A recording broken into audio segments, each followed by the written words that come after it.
Hello, my name is Matthew, and this morning I read Othello by Shakespeare, and I read this wonderful pulpy edition with Mr. T on the cover and colored edges. I wish the color was green, but it's actually a really well-made edition of Shakespeare that fits well in the hand, and as you're reading it, looks very pretty. And the reason I had Shakespeare on the mind, Othello on the mind, was because I had recently read Cousin Bet by Henri de Balzac, and this is a book that has conniving characters, Cousin Bet in particular, but several conniving characters out to destroy a family. And Balzac is known to take inspiration from Shakespeare, um, Old Goriot, or Old Goriot, however you say that, um, was largely inspired by King Lear. So, the story of Othello is very well known, and we have that demonic, evil, villainous, hateful character, honest Iago. And what we have is Desdemona, who secretly marries Othello. Othello is a storied, war torn soldier back from battle. And Iago is his ensign, his right hand man, his ancient. And then we have a cast of characters that are all also in love with Desdemona, who is the pinnacle of virtue, loyalty, goodness. She truly loves Othello, and the characterization of Desdemona, her agency, and the way that she is depicted from the characters around her, I find to be quite a marvel.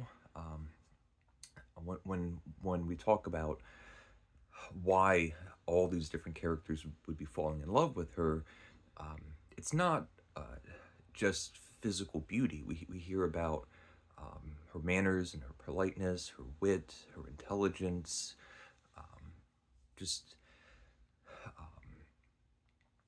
attributes of her behavior that make her so well loved. The underlying thing around the plot beats of the story that is so unsettling and scary is just the premise that the person that you trust the most, Othello trusts Iago completely, considers him his best friend, has gone to war with him. They've risked each other's lives together to win the day and survive another scrap.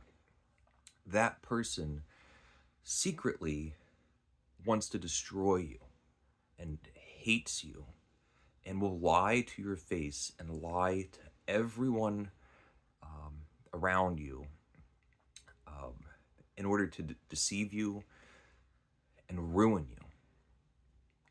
That idea that your best friend secretly hates you really gets under my skin. Um, a couple things about Shakespeare in general. I find him personally to be such an elusive writer. Um, I've never completely or comfortably tackled the plays of Shakespeare. It's that older English which takes some getting used to. And what makes it so elusive is sometimes the magic spell works, and then sometimes it misses me entirely. And it's not just the history plays maybe are more difficult, or I find my disposition to be closer towards the tragedies, it can do the same play. Uh, Sometimes I can read Hamlet and just get completely lost in the magisterial English language and be completely absorbed in the beauty of it and the strangeness of it. And other times it really does feel like a completely different language. Um, this morning I fell under its spell, thankfully, and it really is a magical, when it works, it really is a magical experience to read Shakespeare because it is so alien to my ear and my eye. And yet, I can just be absorbed in it. And it's the closest thing, it reminds me of what it must be like to be able to fluently read another language.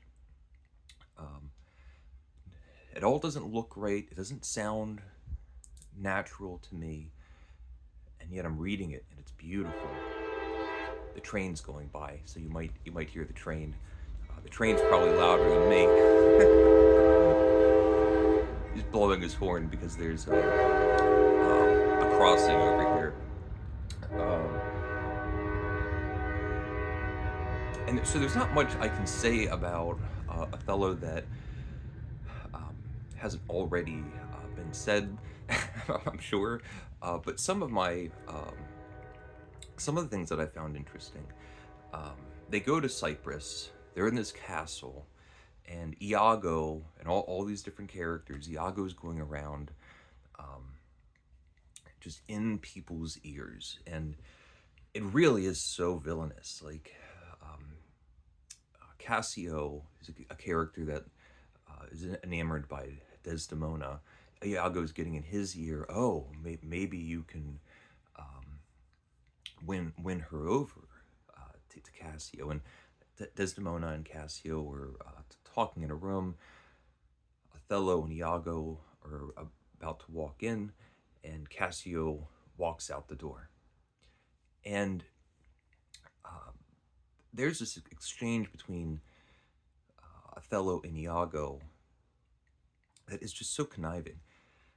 Iago doesn't say to Othello, "Oh, I think Cassio is trying to court your wife." Instead, he kind of leads the witness and throws these ideas out.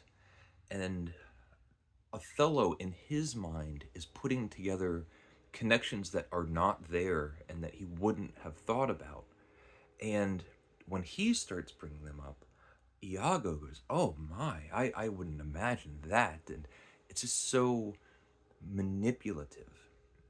I do find it, there's very little humor in this book, but uh, anytime there's a castle and all the different scenes are in different rooms with small portions of the characters, um, all kind of running around a castle, missing each other, or having serendipitous meetings in the halls, and the next scene says, "In another room in the castle," and outside of the castle, and in the hall of the castle. I find, I suppose, just kind of charming. Um, it's interesting to me how little actual action there is in the book.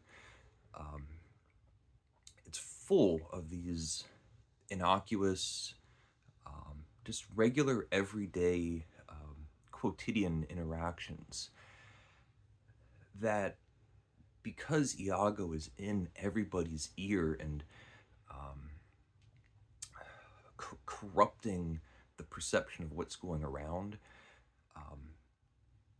there's this perspective, there's this perception of all of these villainous things going around, all these people doing devious, underhanded things, where, for the most part, it's only Iago doing all of these things, building up all of this tension, getting everyone misunderstanding what's actually happening in the scene.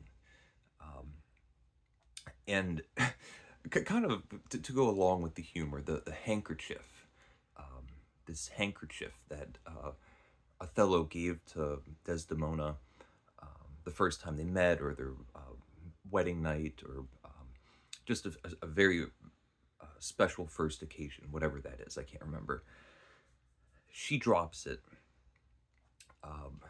Iago's wife picks it up, and through Iago being evil, convinces his wife to give him the handkerchief. And he uses this handkerchief to set up Cassio. So if Othello, who now believes maybe there's something going on, he knows Desdemona has lost her handkerchief. If Cassio has the handkerchief, then that's proof to him that there is some hanky-panky going on. And the corruption in Othello's mind, who is this kind of mentally sturdy, calm, confident presence, and he truly loves Desdemona, and Desdemona truly loves him. At the beginning of the book, which I want to touch on a little later, I hope I remember, they talk about why they fell in love and why they got married, and it's just lovely. But this handkerchief, the switch in his mind, when the poison sets in, it just runs through every vein in his body. And there's such a dramatic shift in his tone and behavior, his demeanor, the coarseness of his language, the last scenes, the ending of the play, the language that he uses to Desdemona is just brutal and offensive, and heartbreaking, intentional cruelty. Of course, it ends where everyone dies at the end, basically, but Iago is pulling all of these strings, and Rodrigo dies, and Cassio is injured. Othello kills Desdemona. Iago stabs his wife. All of this stuff's going on. And to get back to this castle where there's all these different rooms, everybody's running around, just getting little bits of the story. Basically, gossip is going around. And it's not until the very end where this obsession and this jealousy that's been building up, and suspicion that's been building up in Othello's mind, as soon as he kills Desdemona, practically everybody in the castle finally gets into the same room, and in a very short conversation, they can just settle all of the misunderstandings. And now Othello's like standing there, like, I can imagine, like, you couldn't have come in 5 minutes earlier, like, everyone's dead now. Like, what? I love castles where people are running around. I mentioned the beginning of the book where we get the story of how they met, and they actually get married kind of by the cover of night, and the Desdemona's husband is actually waken up in the night, in the middle of the night, with Iago and what's his name, Rodrigo, and says, your daughter's not in her room. And through these different circumstances, Rodrigo and soldiers and senators and Othello and Iago, they're all in a room. And Desdemona's father says he put an enchantment on my daughter. He used magical spells to enchant my daughter in order for her to fall in love with him and to get married. And Othello says no and tells his story. Also, very quickly says, kind of, don't take my word for it. Call Desdemona, and she promptly comes and has this really sweet story that she tells.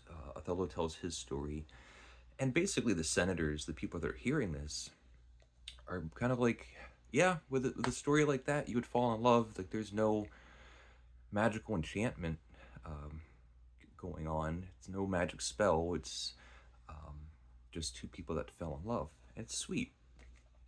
And then we get back to this handkerchief, and Desdemona has to admit that she somehow misplaced it or lost it.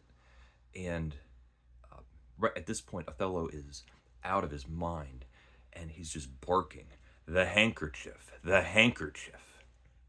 And she admits that at least at the present moment, she has misplaced it. And then Othello tells, and remember that he gave this to her at a really early moment in their relationship. I can't remember specifically, but very early on.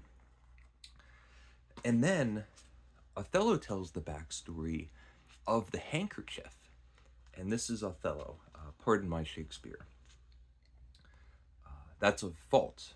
That handkerchief did an Egyptian to my mother give. She was a charmer and could almost read the thoughts of people. She told her, while she kept it, 'twould make her amiable and subdue my father entirely to love her. But she lost it, or made a gift of it. My father's eye should hold her loathed, and his spirits should hunt after new fancies. She, dying, gave it to me, and bid me, when my fate would have my wife, to give it to her. I did so, and take heed on it. Make it a darling, like your precious eye. To lose it or give it away were such perdition as nothing else could match. So, it turns out the handkerchief, if this story would be true, has magical powers. It's like a love potion that whoever you give the handkerchief, you fall in love with. Which, again, I'm not saying anything new. I'm sure there's whole books on whatever, but I didn't remember that piece the last time I had read this, and I do find that quite curious. Anyone that is more invested and more knowledgeable in Othello than me, please let me know what you think, or maybe some good reference books or just books on Shakespeare. I'd be interested to read some big book on Shakespeare at some point. But it was really a very nice way to spend the morning with Shakespeare and Othello. And the other book that I'm thinking about reading, and I might start this afternoon, while still thinking about Cousin Bet, is going back to the French, and it's Dangerous Liaisons. I can't pronounce this in French, and I can hardly pronounce the author. Charterlos de Laclos, Dangerous Liaisons. Again, just the idea of cruel people doing evil things. And this is an upholstery novel, so it's in letter form. But anyway, so those are some of my thoughts on Othello. Let me know if you like Othello or your favorite plays by Shakespeare, or whether maybe you have a hard time grappling with Shakespeare or not. But in any event, thank you for watching. Please leave a comment if you would like. Thank you, and take care.